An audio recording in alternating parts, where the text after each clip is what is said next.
All right, Bobby, you're our intro guy.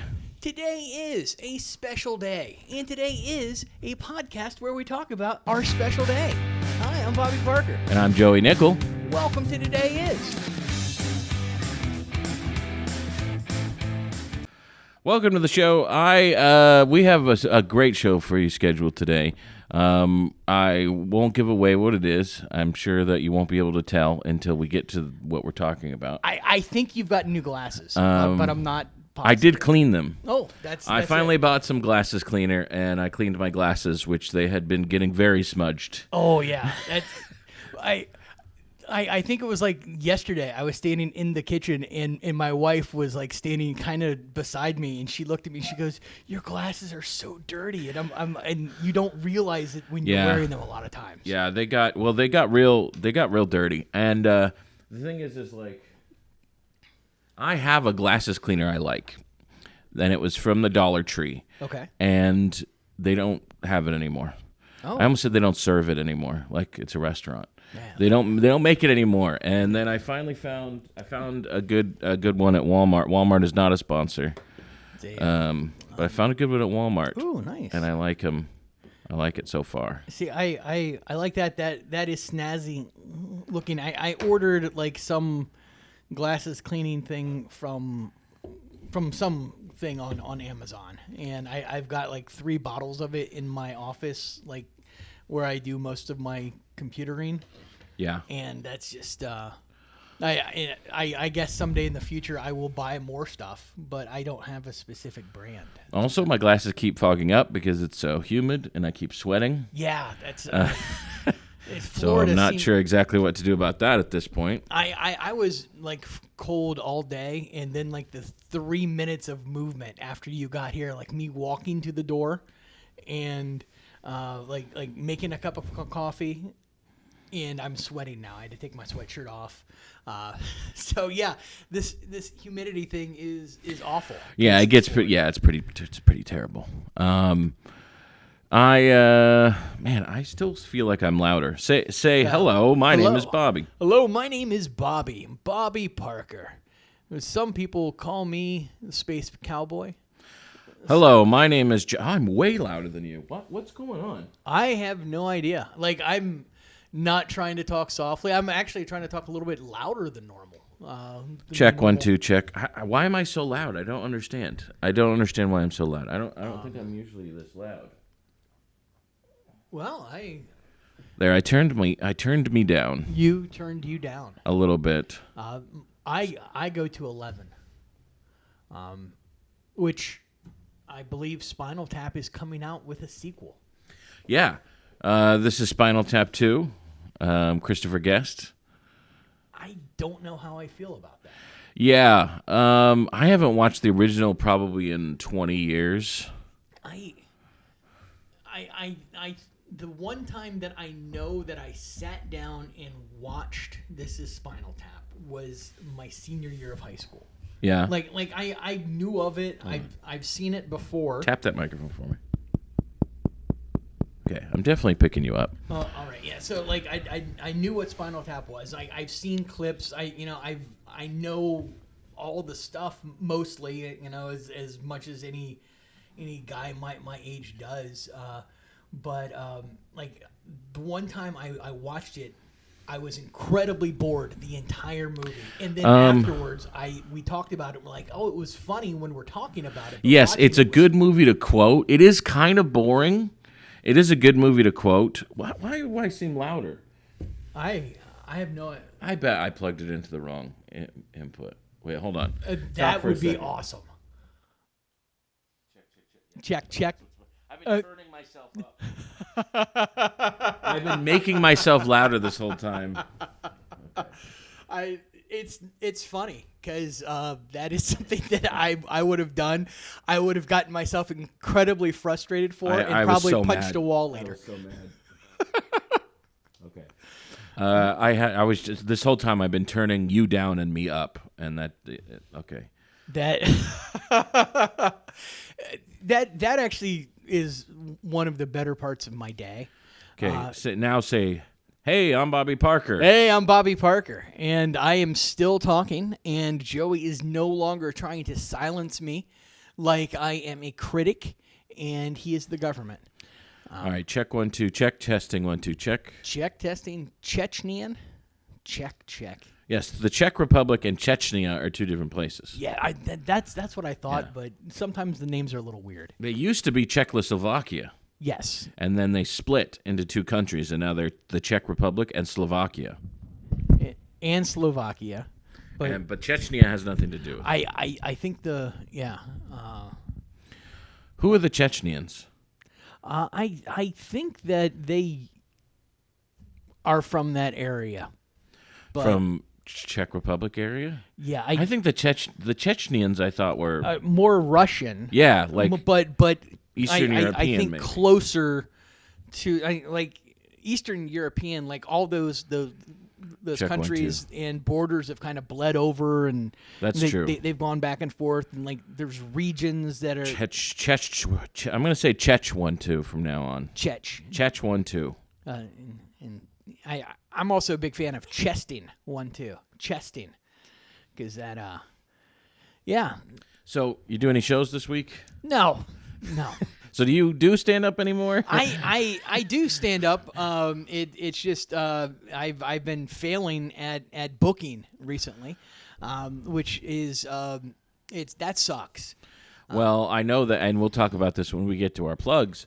But I know we've got a show coming up at the end of the month. Coming up. That's actually one of my busier weekends. I am very much looking forward to that show and a couple other shows. And as a matter of fact, I'm looking forward to hearing from a couple comedy festivals that I've submitted to. Now, did you apply to the Carolina Comedy Festival? I did not. There's a couple comics that did in the there's like 2 or 3 Jacksonville comics that are going, I think. Yep, there are two or three there, and a couple national guys that I know. I think have been based out of North Carolina, like Andy Forster. Yeah, Andy Forster. I love Andy Forster. Yeah, he's great. Yeah, he's great cool. dude. He's going to be at the festival? I'm pretty sure. Yeah. I think he's usually there. Yeah, I think that's one of those ones he just is always there. Yeah, it's his home club. I think. Yeah. It's an I think easy it is. weekend for It is him. his home club.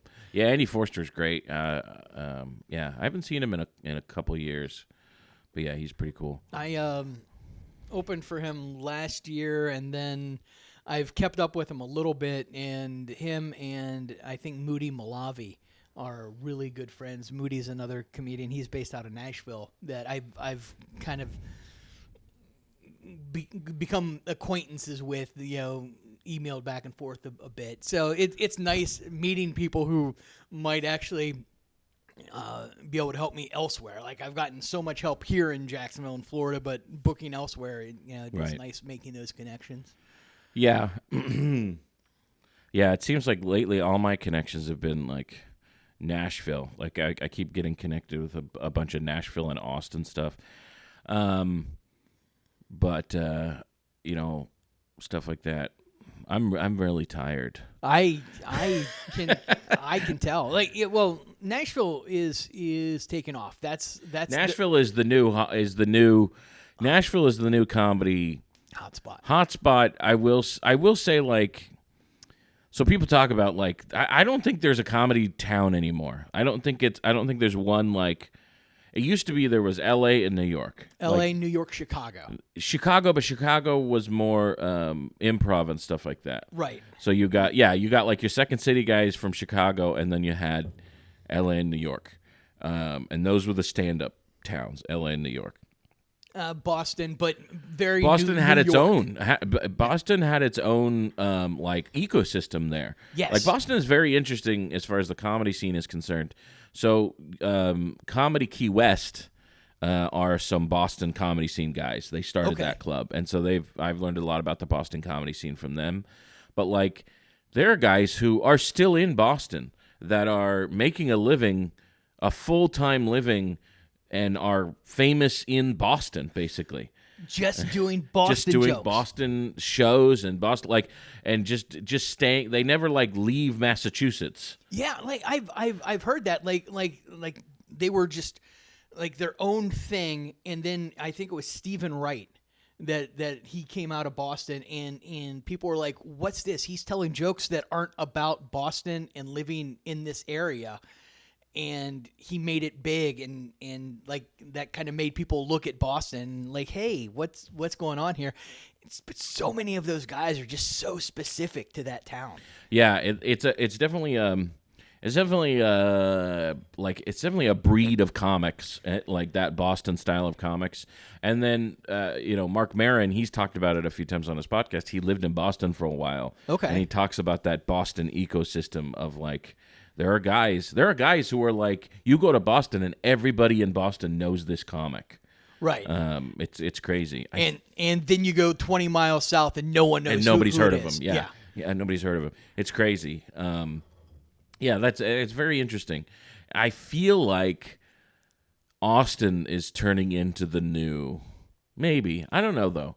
I don't know. I still feel like Austin. I don't know anybody yet who stays in Austin, Texas, who can make a living just by staying in Austin, Texas. Yeah, at stand up. Now people are doing podcasts, and people are like, there's a whole nother aspect to it now. Sure. That people like. There are comics who don't even tour anymore because they're just doing podcasts all the time. Like me. Like you. Yeah. You just don't get paid for it. Yeah. That's the downside. Yeah. You just don't have a $30 million Sirius XM deal, or whatever, or a Spotify deal. But so that's the crazy thing about some of these comedy towns is there are places like that are kind of have their own ecosystem. I feel like Florida, to an extent, has its own ecosystem. The state of Florida. It does. What's crazy though? The history of comedy. There have always been like pockets where several famous people have come out of that area together. Yeah. Detroit was who popped out of Tim Allen and somebody else. Yeah, Tim Allen was from Detroit. And there was like one or two other guys who didn't hit his level of success, but were also very popular. Yeah. And like Texas way back when I was it Bill Hicks and there's just clumps of people coming out like the city kind of takes off and that momentum kind of helps everyone. So I think I do think that on a national level there's multiple hubs now as far as guys who like where they settle to further their comedy career. Like there is the Florida ecosystem, and like I'm a full-time comic. Like I work full-time, and I pretty much stay in the state of Florida with a little Georgia. Georgia. Yeah, it's pretty much Florida and Georgia. I've done a couple other places, but pretty much Florida and Georgia. And so there is you can make a living staying in the state of Florida if you want to. There's plenty of clubs to work at. There's plenty of private events. There's ways to get your name out there that you don't have to be living in New York to get your name out there anymore. That being said, I wouldn't call Florida necessarily a hub, like as far as like you go here to further your comedy career. I wouldn't recommend moving to Florida unless you live in like Alaska. Right. I would not recommend moving to Florida to further your comedy career. No, and with the only exception I will say is if you have the wherewithal to travel, locating yourself in Orlando is not a terrible idea. It's not too bad because it's centrally located. There's plenty of air traffic, and there's some clubs. Yeah. Yeah, but I hate Orlando, but yes, yeah, it is centrally located and stuff like that, and there's plenty of clubs to get connected with down there, and then you're not that far from Jacksonville, and you're not that far from Tampa, not that far from Miami, you're not that far from Miami, but I do hate Orlando. I'll tell you why. I was just thinking about this recently because I'm going there on Saturday, and I was thinking about like towns I hate that what I would say if I were a headliner and doing comedy there, where the headliner talks about the town, just makes fun of the town. Yeah. Orlando. This is why I hate Orlando. It is so hard to get around now in Orlando. Okay. The traffic is so bad. But here's the other thing: Florida doesn't make it any easier with the way they build roads and the way they have things set up. And I feel like no Florida town has properly been planned for as far as roads and things like that. They're always changing things, and everything's on construction. I-4 is terrible. But, okay, for instance, and I think I'm staying at the same hotel again this Saturday, but I was staying at a hotel. We were there for a couple nights, and I was just wanted to go to McDonald's to get some lunch for the boys. Right. The whole family staying at this hotel. And I look at the map. There's a McDonald's literally across the street. So if you look at the exit to the hotel, right, if that exit to the hotel faces where you get onto the street, that area directly faces the entrance to that McDonald's. Okay. There is it's an exit and then an entrance. However, there is a median, okay, so you can't cross that street. Which is one of the things I hate about Florida is they love these medians, and not only do they love the medians, they love to make it the hardest absolute possible thing to get across to the other side of a street when there's a median. Yeah, I love turning right, traveling a mile, turning left as a U-turn, coming back a mile. Yeah. I feel like that happens way more here than other states. Do you feel like that? It absolutely does. I don't know why. So anyway, I exit, right? It's literally across the street. I should have just walked, honestly. Right. I should have walked over there, but I didn't. I mean, there's a lot of traffic, so I don't want to walk. That's so fair. I get out of the car. I'm like, okay, you can't cross the street, which you can't see that on a map. Right. I didn't put it in the directions because I was like, I don't need directions to go to McDonald's across the street. So I had no idea that there was a median until I started to exit. I was like, oh, there's a median. Okay. So traffic. So I've got to wait now. I can't just zoom across. I got to wait until there's time for me to get on the street and get all the way over to where the median is. So I do that, right? I do that. I get all the way over to where the median is. I think, okay, now I'll just make a U-turn at the intersection. No U-turn sign. Oh. I keep going straight. Maybe the next one. No U-turn sign. I go for maybe 3 more blocks, 3 more lights, cycles, 3 more lights, all no U-turns. Oh. And so at that point, I'm like, this is pointless now. So I just go ahead and I just end up turning left, right? I'm like, I'll just turn left instead of U-turning. Then I'll go down that street and U-turn and then turn right. I go down that street. I turn left. I go down that street. The next break there's a median in that street. The next break in the median, no U-turn sign. Oh. So then I'm like, I eventually have to drive a few miles, and then I'm able to make a U-turn, come back, then turn right, then drive back down to McDonald's. All to go. It took me 20 minutes to go across the street. And after this, it feels like you should be walking back into the hotel with a giant sack of McDonald's. You just kick open the door and just right. I have traversed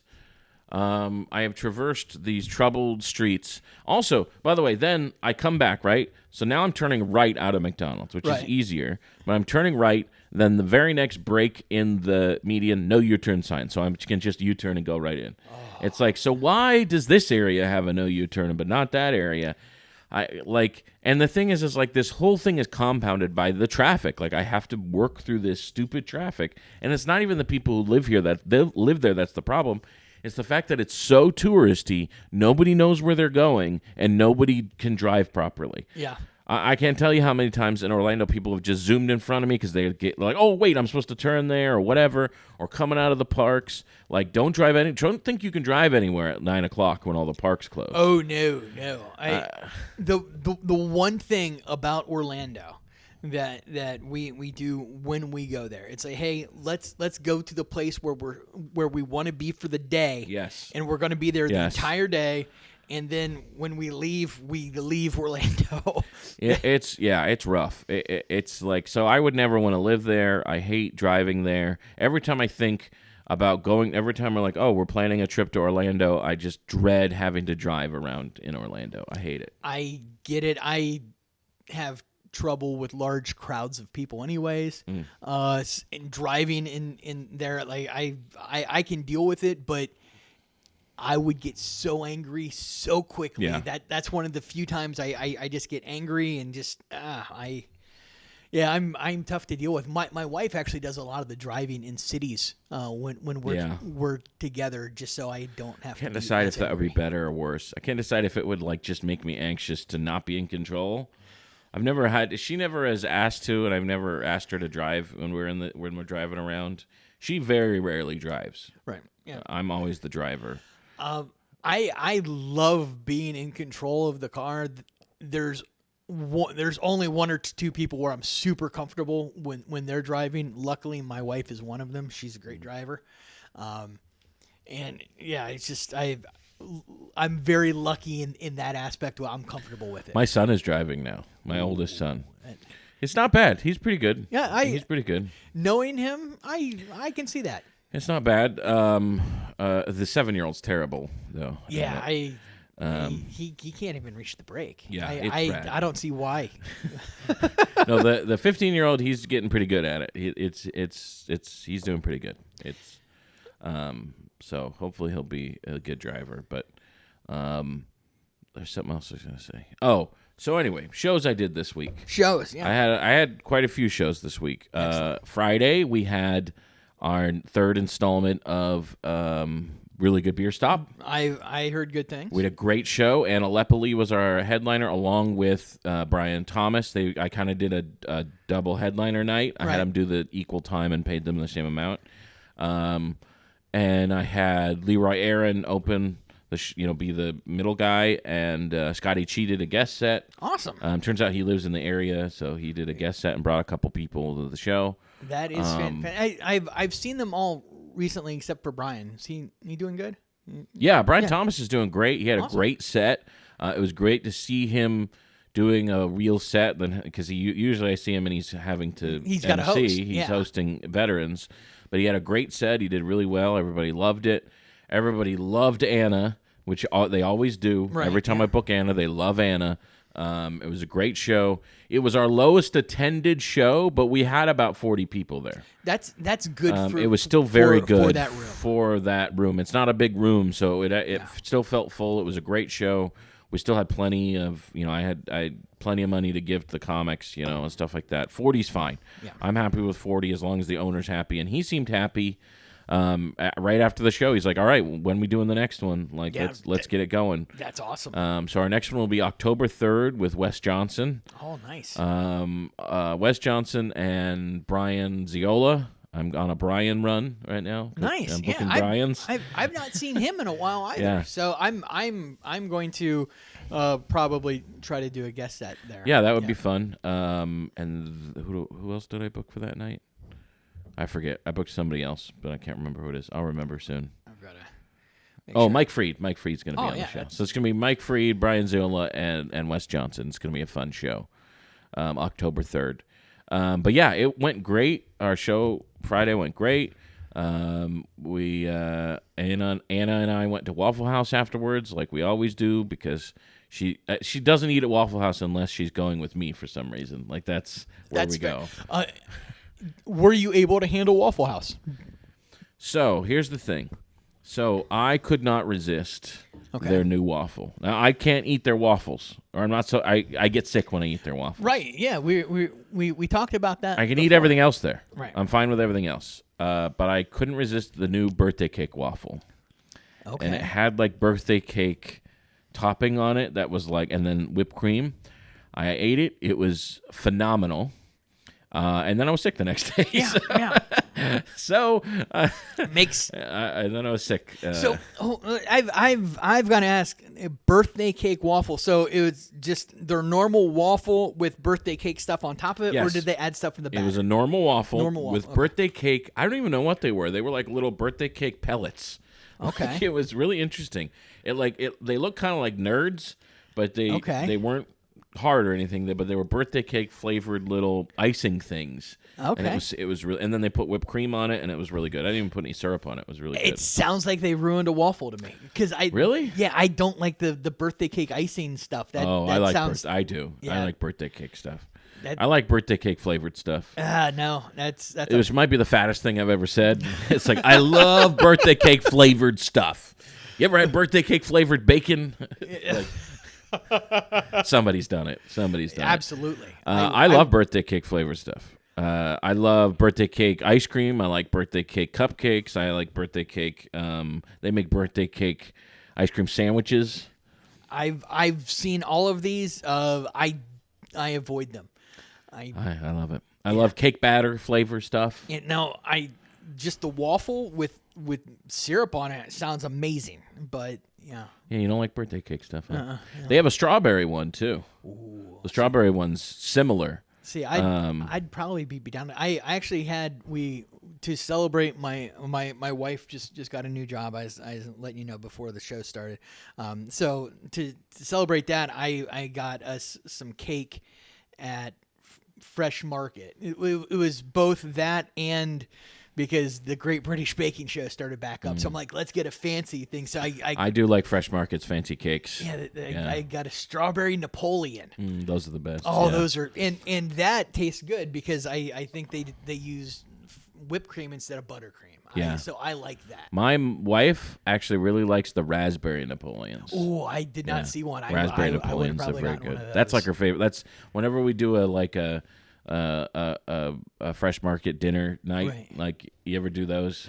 No. They have good. They have good dinners. Like, you can go and get like a main dish and a side dish. They have them there. You can get like a meal of a main dish and two sides. Oh, I've seen them and they look phenomenal. But my family's too picky to where it would be like, oh, if we get this, we'd have to leave that out. So like, I'll go buy little things. I like it, and they have a good they have like a seafood salad that I'll get sometimes, and their chicken salad's really good. And if you get a pound of chicken salad, you get a free pack of croissants. Oh, I love that. Yeah, So sometimes we'll do a Fresh Market dinner, and when we do, we always get the dessert. We always get a Napoleon. Oh, that's so good. As a matter of fact, a pound of chicken salad and 6 croissants, that's like a week for me. That's phenomenal. Yeah. I love their chicken salad's very good. Sometimes I will call ahead and ask them to make it without celery. Oh, yeah. I'm not a big fan of it with celery. I tell you what I do like, though. Chicken salad, no celery, just the way they make it, but no celery. And I add chunks of Granny Smith apples. Oh, yeah. That's really good to me. Because I don't mind a little crisp in the chicken salad. I'm just not a celery fan. I don't like the texture of celery. Same with onions, very similar texture. I don't like the texture of onions. I like grilled onions because it changes the texture. Right. Yep. I'm just not. I'm a textural. I also like texture. Like I'm a big texture guy, but very few textures upset me. Yeah. See, I get upset. I cry. Yeah. I've seen you weep over celery. So I weep over celery. I grew up. My mom put celery in everything. Really? Yeah. I've never been a fan of celery. And I'm just so used to it. It doesn't faze me. It like squeaks in my head. Do you know what I mean? I hate it. I hate celery. I know like dessert Jello things that have celery in it. Like my mother is amazing. She's a great cook. Obviously, she cooked very well for me. But she came from that old school thing where Jello molds and celery was like the top of the food, like the highest echelon of gourmet for a couple years, and that fall order. Ugh. Yeah, it was a bit much. I hate celery. I don't mind the flavor of celery. It's just the texture for me. I don't mind the flavor of onions either. I love grilled onions. Oh, onions are or my caramelized favorite things. onions. Yeah. I love them. I love grilled onions. Give me a Philly with grilled onions and grilled peppers. Love it. But So good. raw onions can't handle it. I Can't handle raw onions. love them all, but that's So Anyway, so that was Friday. Then Saturday. I performed at the Jumbo Shrimp Stadium. Oh, that's right. I performed at ViStar Ballpark in Jacksonville, and it was really fun. We our green room was like the boardroom of it was like some boardroom. Okay. And there was just a baseball bat there in the boardroom. And I just know they have that bat there so that they can walk around with it while they're coming up with ideas for stuff. Absolutely. I just know that. It almost feels like you should have done the Untouchables. I said that as soon as I saw the bat, I picked it up and I said, "All right, let's recreate the scene, the Al Capone scene from the Untouchables." Nice. Yeah. I'm sure like 4 people got it. Yeah. And they liked it. And the other people are just confused. Well, Brian Ziola was there, so okay, he gets the movie references. That's the important thing. But yeah, it was a lot of fun. We did it in the clubhouse. Like, they have like a club area to sit where it's like kind of indoors. Yes. It is fully indoors, but they have like glass garage doors that open when they have games. But like when there's no game, they close the glass garage doors. It was nice and cool in there. We don't have to worry about the heat, but you can see the field, and they turn the lights on the field. So our backdrop was the field. That's so cool. And it was sold out. It was like 150 people. It was a blast. It was one of the best shows I've done in a long time. Like. That is amazing. It was so much fun. It was a huge lineup, which I'm sure she booked it that way because she's like, it's such a cool experience. She wanted to get as many comics involved as possible. Who was it? J. Paul? No. This was a Don't Tell. Oh, a Don't Tell. So yeah, Daisy. So it was Daisy Tackett. Okay. Who booked it. She did a great job. We had a really good lineup. Anna was on the lineup, so I saw her 2 nights in a row. Brian was on the lineup. Brian Ziola, Jimmy O'Connor, great. So I've several comics. So I've put my submissions in for Don't Tell several times. Never gotten a call back. Did you message Daisy? I will. Just message Daisy. She's never been real fond of me. I don't think I have any issues with her. I don't think she has any issues with me, but. We've never really hit it off. I wouldn't. I wouldn't. I would. Don't worry about it. Just go and message her if you want to get involved in a Don't Tell. Yeah, I'd love to. I mean, it's a pretty. They only do them, I think, once a month. So sure, it's not like it's not like there's. But so I've only ever done 2 of them with her, I think. Right. Well, I at this point, doing one once a month is better than not. So. And every show, they all seem to be pretty good shows. Don't Tell the network has a very good way of promoting their shows and getting the word out there. So, yeah. But the first time I did one, it wasn't sold out, but it was pretty full. It was still about 100 people, I think. Nice. Maybe a little less, but still close. And then this one was sold out and completely full. So it was a lot of fun. One of the funnest shows I've done in a long time. That's awesome. So I had 2 great shows in a row there on Friday and Saturday. And Wednesday was the Comedy Zone. Okay. Which I was the closer. I did the closing set at the Comedy Zone, which isn't exactly being a headliner. You are doing more time than everybody else. You are anchoring the show. You're closing the show. But to me, being the headliner is like, I don't know. I mean, I guess I could say I was the headliner of the show. But it still is not like I'm not like on the marquee or anything like that. I think the proper phrasing, I was headlining the showcase. Yeah, I was headlining the showcase at the Comedy Zone. Basically. Yeah, because you're headlining, but it's a showcase. But it's a showcase, and it's like, and I'm not like, I do feel like a headliner is something like, the venue is I don't know. I don't know what the difference is, but yes, I was headlining the showcase. The show went well. We just only had about 15 people there. So it was I tried to record it, and it was a little rough to record, just picking up enough audience members. Right. But it went well. Like, they loved it. Like, it was a good show. I had a great time. It was a lot of fun. It was nice to do a longer set on one of those shows. Absolutely. We'll see how the video looks great on the recording. Because there weren't pesky people in the way.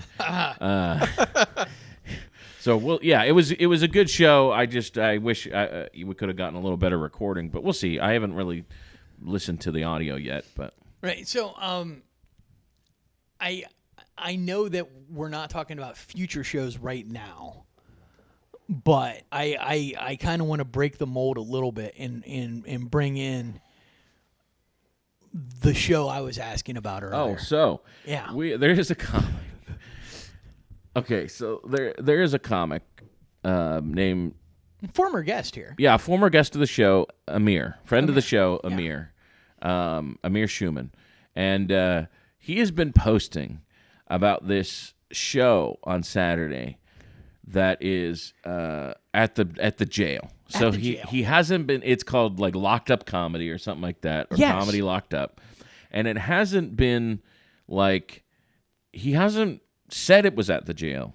He just called it like the Locked Up Comedy Show, and then put the address of the city jail, the Jacksonville City Jail, in it. Right, and then he said there's a bucket poll for the comedians. He's been posting about it and talking about it and promoting it like it's this real show. People are messaging him back like, "Hey, I want to get on that show." He's like, "You got it, man. You're on the show." And like, come to the bucket pool, all this stuff, and it's as far as I know. I mean, as far as I know, it's fake. It's a joke. It's a joke show. Like he's doing it as a joke. He's doing it well enough to where I asked you about it. I'm like, is he? I know. Is he but I don't know how this? many people that are commenting know it's a joke, or maybe I'm blowing up his spot here. Actually, that's fine. I mean, it's tomorrow. Or not tomorrow. It would be today that you're listening to this. Right. So we're not. I mean, by now probably the time you're listening to this, it's today. So I don't know what his end goal is for people to show up at the jail and think there's a comedy show. I mean, I certainly thought it was a real show. Chris Buck thought it was a real show. We talked about it, and the more we looked into it, the more, and then finally I said, I think this is a fake show. Yeah, I looked up the address and saw where it was, and I was like, this is either a fake show or hilariously planned. Yeah, because it would be amazing. And then Buck is like, I think it's at this pizza place across the street. I don't think it's at the jail. And I was like, and then I looked at the map. I was like, there's no pizza place across the street. Like, there's nothing. It's the jail. Like, that's the jail. It's the actual address of the jail. And he's like, what? And we looked at it. More we looked at it, and he's like, maybe he is doing a show for the inmates. Like, maybe. I don't know. And then I was like, I think it's fake. I think it's a fake show. Then finally Buck asked him about it, and then Amir's like, yeah, I thought it was clear it was a joke. I was like, it is not clear. It is absolutely not clear it's a joke. So, when I've been waking up at 3 a.m. and I can't sleep, and this is an ongoing issue. Things are fine, but I will wake up and I'll think about hey, let's think about jokes. Let's think about ordering stuff. Just sadly it helps put me back to sleep because it's kind of boring. Because I'm just thinking about it. I'm not writing anything down. Just good thing to do. But I was thinking how would I open with jokes in a jail? Do I make fun of the police or the inmates? And I really enjoyed thinking about this process. I'm As a thought process. I think it would be fun to do a show in a jail. Yeah, I think it would be too. I don't know. As long as I can leave. Yeah, right. As long as I have a quick exit. And I know I've seen other comedians who have talked about it. Yeah. And certainly as scary as jails can be, I really believe that people are there as punishment, not for punishment. Yeah. So, if they're being good inmates, let them have a nice night. Sure, but I would love to do it. Yeah, I'd like to do a prison show or a jail show.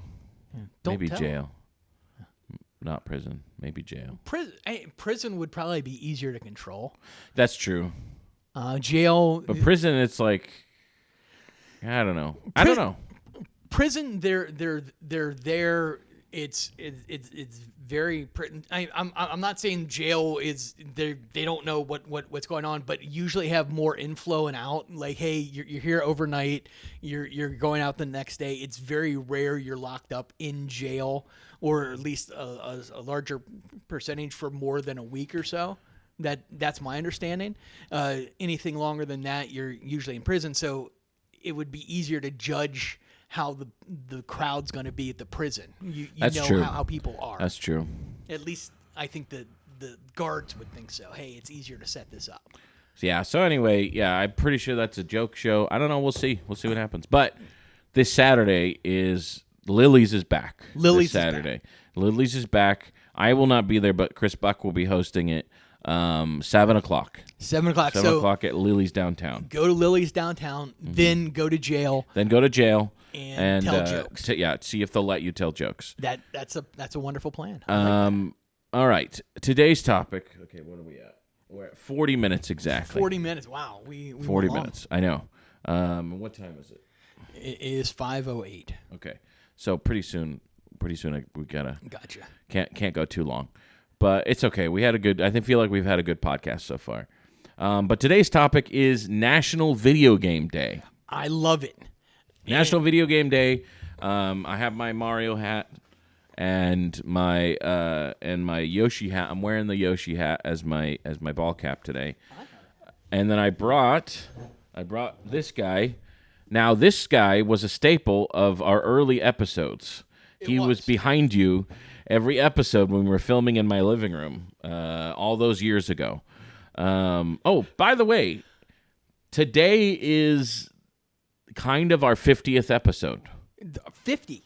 Yeah, 50 it's actually 51. But if you don't count the best of, like, it's our 50th new episode. 50th new. So we had a best of episode. Episode 26 was our best of, and we've gotten better since then. And we've gotten better since then. Thank God. So this is our 50th new episode, but 51st total episode. There we go. What's that? This is my video game hat. It's FIFA. Yeah. So World Soccer, and this is the America FIFA hat. Nice. Yes. Let's go through some categories. What's the first video game you remember being really into? The first video game I really remember being into was Space Invaders. Oh, okay. And I was very young. It was my cousin Billy's Atari. But I got to play it because I was younger and I was kind of annoying. But got to play Space Invaders, so I loved it. And that was then I played like Pitfall and it sucked. But Space Invaders was awesome. Invaders is a lot of fun. I don't know if I ever have actually played it on an Atari. Okay. I always played it at the arcade. Gotcha. That was an arcade one I used to do. Space Invaders is fun. I think the first video game that I remember really getting into was Mario Brothers. Super Mario Brothers. The first Super Mario Brothers. Okay. Yeah. On the old school NES. On the old school NES. Now that being said, I take it back actually because we had a computer. In my head, I'm not thinking of video games on a computer. I think of because my parents had a no video game console rule. We weren't allowed to own a video game console in our house. That rule has not been true since I moved out of the house. Yeah. I've pretty much owned a video game console since then. I grew up. I had an Atari when I was little, but we didn't really do anything with it. And I think in my freshman year in high school, I got an NES. Our rule was not you weren't allowed. It wasn't that we weren't allowed to play video games. Right. If we were at a friend's house, we could play video games. She just didn't want to buy a console for the house. I get it. And but we had a computer, and there were certain computer games, and I used to play Donkey Kong on the computer. Those were. I used to play Dig Dug on the computer. Yeah, so, we had a Tandy 1000. Okay. No hard drive. Had 2 floppy disk drives. Ooh. Of the big ones, the actual floppy ones. Right. We had a 2 disc drive, and it was yeah, it was. We had Donkey Kong. We had Jeopardy.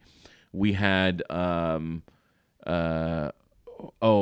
was it? Larry Bird versus Magic Johnson. Oh, that's awesome. We had what was another one? We had this one game called Tom Sawyer. We had what else did we have? Tom Sawyer. Yeah, it was, I don't think we played it. I think it was kind of dumb. There was Pipe Dreams was another one. Pipe Dreams. Oh, Yeah, okay. that's kind of a puzzle game where it's like you're given a pipe, and then you have to you keep getting squares that have a pipe piece in them, and you have to connect it so that the ooze goes through the pipe properly. Yeah, that's kind of a big thing on smartphones now. Yeah, that would be that. definitely a game you'd see on a smartphone now. So that I think earliest game I used to play was probably like Donkey Kong on the computer. Nice. But earliest video game console game was the first Mario Brothers, Super Mario Brothers, NES, at my friend's house. What was your favorite NES game? Mario Brothers 3. Mario Brothers 3. Mario Brothers 3 was my favorite NES. Still is my favorite NES game. Mega Man is mine. Yeah? I love Mega Man's fun. I like Mega Man a lot. But the problem is if you're really used to Mario Brothers, right. Mega Man can be hard because you want to do the Mario Brothers things. Yep. And you can't. You can't play it like you do Mario Brothers. Yep. Like the whole adding a gun to it is very different, things like that. I love Mega Man, but it's hard to do if you are used to playing Mario Brothers. So here's the thing, Mega Man was my favorite. I never owned Mega Man. Oh, really? My friend George owned it. Yeah, me too. And I never owned Mario Brothers. I never owned any of these games until I was an adult. Now I own them, but I like before that, I didn't own any of them when I was a kid. I just played them at my friend's house. Yeah. And so what was great about my buddy George, him and I, we would stay up all night, and we'd have a little TV for the game and another little TV to watch movies on. Oh, there you go. So we would play games and watch Jumping Jack Flash, the Whoopi Goldberg movie, on repeat. Huh. Okay. Just a very odd. It was one of the few movies we had on VCR. Okay. It was like, okay, it's got Whoopi Goldberg, some dirty words, and John Lovitz makes a cameo. Okay. So I'm like, this is all that I need. Did you? Okay, so what was your favorite Super Nintendo game? Super Nintendo. Did you get into the Super Nintendo? Not as much. See, Super Nintendo was my big console of my. That came out maybe 5th or 6th grade for me. Okay. No, it was before then, but I don't remember exactly. But I just remember Super Nintendo was a big deal for me. Yeah, it was cool. I enjoyed it. I know I would have played it a little bit more, but in that era, it would have been either NBA Jam or a Tecmo or like a sports game. Those are what I really gravitated towards after. Did you play 64 much? Not much. I know I have. I just didn't play much. Mario 64 is a phenomenal game. Right. Mario 64 is a great game. The Nintendo 64 really revolutionized all video game consoles. They were the first ones to add the joystick to it, and albeit a weird clunky version, like a third handle thing going on, but they revolutionized the first person shooter game. Yeah. With 007 GoldenEye. With GoldenEye. It was now there were first-person shooter games before then. Obviously, there was Doom, which I played a ton of Doom. I don't know if you played Doom. Wolfenstein was a lot of fun. Wolfenstein and Doom and Castlevania. Well, no, Castlevania was a side scroller. They had a couple first-person shooter versions, but Castlevania was, I think, early ones were a side scroller. But I played Wolfenstein and Doom. I played the entire catalog of the original ones, and I loved them. They were great games. I loved looking up cheats and figuring out how to walk through walls just for fun every now and then. Golden Bullet. Stuff like that. I loved it. And so when GoldenEye came out, it was whoa, this is way different. It was so cool. Good. It still is good. It's still a good game. It's fun, and it captures what's going on in the movie, which it feels like that's a dumb thing to like be super impressed with, but I'm like, it's really cool. It really plays into the movie. Well. Yes, I loved GoldenEye. We played it. And you'd have GoldenEye parties, like we'd all, because it was the first console with 4 ports on it. Yep. Where you could play with 4 people, and like there was a way to do it with the Super Nintendo, but you had to buy an adapter. So you could play 4 people at a time on the Super Nintendo, and certain games had 4-person player. But this one came that like it was intended that way. So I was in college when that game was really big. Yeah. Like, and I know that it was constantly being played in one guy's room. It like Big Dog, it was a guy named Rob Scott, and Gabe, Red. They always had that game going. That or like one of the other games, but usually you could go in there in between classes and get a couple games in, and like I didn't play as much. But still played, and it was a blast. Yeah, GoldenEye's a lot of fun. It really did revolutionize the first-person shooter, and then, and there was the 64, and then there was the PlayStation, which it kind of 64 came out first, I believe, and then but they were kind of the same generation. Nintendo's always been kind of alternating generations. Like Nintendo would come out with a console, and then PlayStation. It was like it's always been that way. Like the Nintendo always kind of came out when the other consoles weren't coming out. Right. Like right now, the Switch 2 came out. No other consoles coming out right now. There's no PS5 or new Xbox or PS6 or new Xbox coming out right now. Just the Nintendo Switch is coming out. So it's always been one of those consoles, and they always attempted to kind of revolutionize every time they come out. The only times they weren't as successful was when they weren't revolutionizing their gameplay. Because you have the Nintendo 64, and then you have the Nintendo GameCube, which was not as popular. Right. But it was still great. I still feel like the GameCube, they finally got, I feel like, the layout correct. Like they got that, like, the way, instead of putting that awkward thing in the middle, they made sure it was on each side, that kind of stuff. There were still some issues with that. The triggers were a little bit awkward.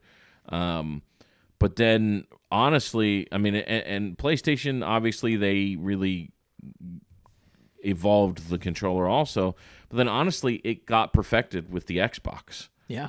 And the Xbox really is what made the modern video games, like that controller is now the best. That's the best controller, and Xbox really hasn't changed it since then. Yeah, they've really had the same controller since then. They've added features and made it faster and stuff like that, but that's the best controller, and it's pretty standard across. Yeah, so much so that every other console has mimicked that. Even PlayStation, even the new PlayStation controllers are more Xboxy than they used to be. Yeah, the Switch, the Switch Pro controllers are pretty much just like the Xbox controllers. Yeah. After a while, you get to a point in design where you're like, you can't get any better than this. Yeah, it's the most ergonomic. The triggers are the most comfortable. The bumpers, like the addition of bumpers, which actually Nintendo's the one. And Super Nintendo was the first one to have like the trigger aspect to it and stuff like that. Yeah, really great controller is the Xbox 360 or the Xbox controller that then became the Xbox 360 controller that then became the Xbox One, and pretty much now it really hasn't changed much since the original Xbox controller. I will tell you the one video game thing that blew my mind absolutely, and it was an early thing, and it was just shattered everything I understood about video games. When you could save, when the Zelda cartridge came out, when Zelda let you save, and you're like, oh, I don't have to do the entire thing at once. Like, this is more than just a 15-minute habit. Well, that's why they put the tubes in Mario, is so that, because you couldn't save, it's like, well, if you want to go back and if you get a game over and you need to go back, you can always find those tubes and jump to a level, and then then hopefully it doesn't take you the whole time to get back. But yeah, having a save feature in Zelda was revolutionary. And the thing is, I don't think I've ever played more than 20 minutes of Zelda in my life. Like I've done I've got a general idea of what the game is. Yeah. But like just learning that it could be saved. And like, what? Yeah, figuring out how to do that. And you know that there's a battery in the game itself. Now, later on, they figured out that they could make the console save and they didn't have to keep a battery in the game itself. But that being said, what game was it that has like the 64, the saving happens in the game still, in the cartridge. Okay. I didn't realize that. I don't know about the Super Nintendo, but in the Nintendo 64, the cartridge saves the game. And that carried over to the DS. So the DS games, the saving happens in the game. Okay. I believe. Yeah, I think so. I think the saving happens in the cartridge. Yes, because I remember having the same game and then going, "Oh, this isn't mine. This is somebody else's." Right. That kind of thing. But what's your favorite mobile game to play on your phone? Favorite thing to play on? Well, I'm part of the Wordle crowd and all of those word games. Games that I don't play a lot of games on my phone because I get so addicted to them. Like I will sit there and just click for hours. There was a while I'm still I was addicted to Tetris. I was just playing Tetris all the time. Yep. I haven't played it in a while, but Tetris, not just on my phone, on on the Switch, because there's so many versions too. My favorite version of Tetris is the Game Boy version of Tetris. I've spent hours sitting behind a shed playing that. So what we do, we'd have the shed, we'd have the Game Boy, play Tetris. Other kids would be over here playing tag, and then when you lost at Tetris, you gave it to somebody else, and then you played tag. Yeah. And I played for hours. That's my favorite version of Tetris. When I play Tetris on the Switch, I play the Game Boy version of Tetris because we have the retro game package on that. So that's a great game. I will say my favorite game franchise is probably the Mario franchise. Gotcha. I've played every Mario game, of all of the adventure ones at least, and pretty much all of the Mario Kart. And trying to think, I played all the Mario parties. I'm pretty sure, but just all the adventure ones. I love them. Every time they come out with a new installment, it's one of the best games. I enjoy playing the little bit that I play. My wife and son are super into Mario. They play the games. They beat the games together, which is fantastic. I usually cheer them on while I make dinner. No, I love the Mario games, and I played them all. And even the handheld ones. I played all of the DS games, all of the Game Boy games, all the Switch ones. I played every Mario game. Yeah, I tend towards the sports games. I do like sports games. What's your number one there? Number one is it's got to be Madden. Yeah, Madden's a lot of fun. And I think one of the reasons that I am still into it is because you're allowed to play as a career mode with multiple owners. Yeah. So it's like me, my brother-in-law, a couple other good friends. We've had seasons going for 20 years. And hey, we ran out of seasons. Let's go back and start over with the new game. And just and we talk about once a week where we end up playing each other. And that's about an hour a day. That's what I love. So yeah. I got Madden. I got Madden 2000. That was the first Madden I got, and it was pretty good at the time. I remember it. That was I feel like 2000 was the graduation into legitimate. This is a legitimate game now. This is a legitimate. Yes. This is in the conversation of video games where it's now you can be a gamer and play this game. Yes, I think is about when it came out, and I got it for the computer. And I played it, but it was the same as what you'd play on a console. But it was a lot of fun, and I love that you could customize your players. I made new teams. You can make a customized team. And then when I got a console, as an adult, I got really into NCAA. Yes. Yep. I played the NCAA. I played like every version of NCAA. I loved those games. That one of my favorite, and again, it's one of those weird things where you could change the jersey numbers, because as much as I dislike jerseys being retired, I don't like them to be worn by players if they are retired. Yeah. So I will go through and change that just for my OCD. Yeah. But yeah, I'm like, God. No, I love that. Did you ever get into any of the baseball games? I got real into baseball for a little bit there. The ML, I got into one of them, MLB something. It was just one that my brother-in-law at the time, good friend, had. Like, yeah, and I borrowed it, and I think I spent a summer playing it. It was, yeah. Yeah. That one. So some baseball games are better than others, but like nowadays, baseball games are like you have to do motions with the stick to pitch correctly and stuff like that, and like there's a whole like I like it because it's more complicated than it used to be. Right. You know, baseball games when we were kids were like you press the A button. Like, Yes. And then what do you do to catch it? You press the A button. What do you do to throw it? You press the A button. What do you do to hit? You press the A button. And do you have to do it in the right time? Yeah, kind of. Kind of, yeah. Little. Maybe depends. But yeah, that now it's very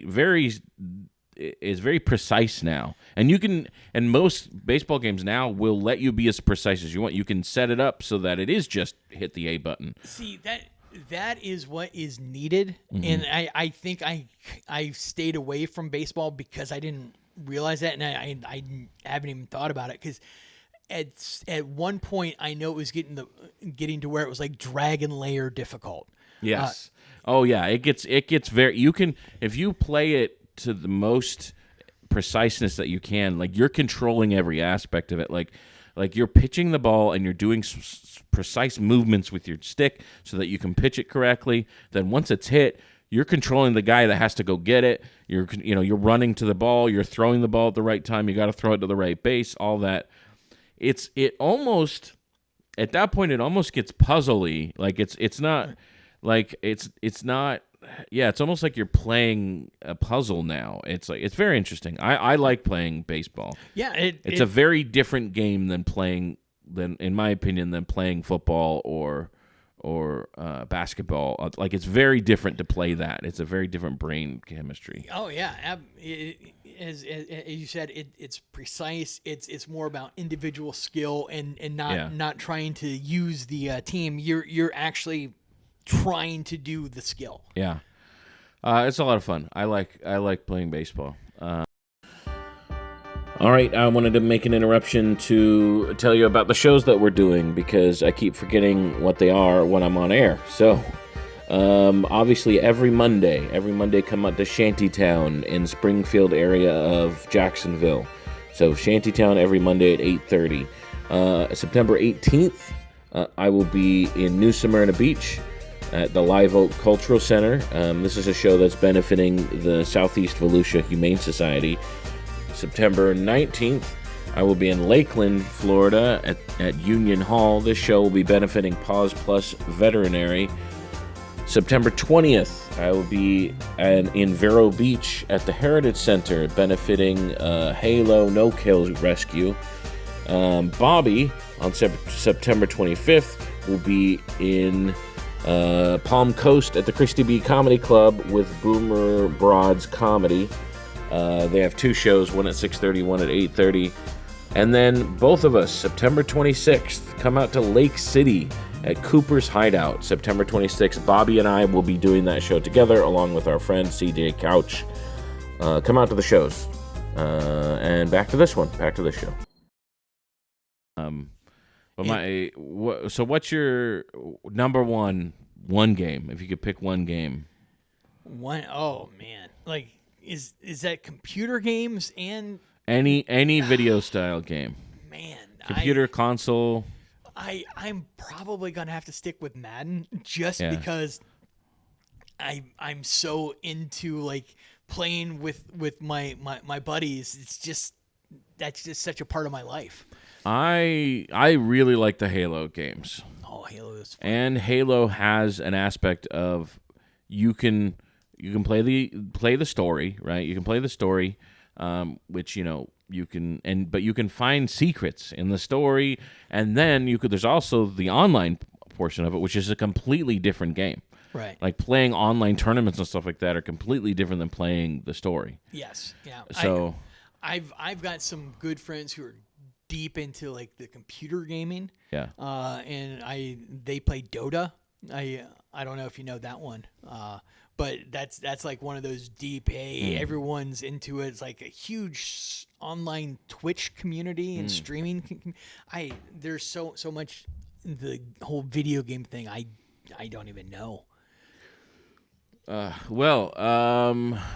gotta wrap it up. I got a show to go to. Yeah. But that was fun to talk about.